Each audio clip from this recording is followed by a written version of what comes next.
Kiss Chess Gang viewers, today we will be reviewing the Sicilian Open Dragon Variation trap. White plays e4, c5, knight f3, d6, d4, cx d4, knight x d4, knight f6, knight c3, f4, bishop g7, e5, pawn into pawn, pawn into pawn. Here the best move for black to play is knight fd7. White has a slight advantage, but it's still pretty much going to be a draw. The first move we are going to see if white does not play knight f d7 is knight g4. Here the bishop is nicely protecting the knight, but however bishop b5 comes. Black has a few options. They block with their knight, but then the queen captures the knight. They put their knight on c6, but here comes knight into knight. If they do queen to queen, let's say, then they capture this, then you can block with your bishop and they win the rook. White has this, but it's not that good. The knight is trapped even.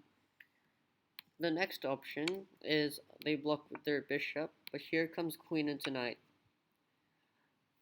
The bishop is pinning this bishop, so the bishop can't capture the queen. The last option is moving their king, but then comes knight e6. They have to capture or they have to move their king. Either way, white is going to win the queen.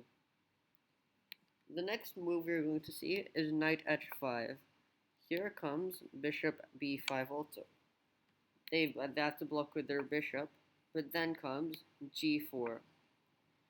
Even if white captures this bishop, you capture the knight. The reason we couldn't do this earlier is because if we didn't do our bishop check and we did this g4 straight away, is they would do bishop into pawn, removing the square the knight doesn't have anymore, and threatening to capture this knight if white captures this knight. The next move we will see is knight d5. Here, white can play bishop b5, and if black blocks with their knight, then white wins the rook. If they block with their bishop, then comes knight into d5. If they capture, the knight into knight, and the queen is nicely protecting this knight. Thank you, chess viewers.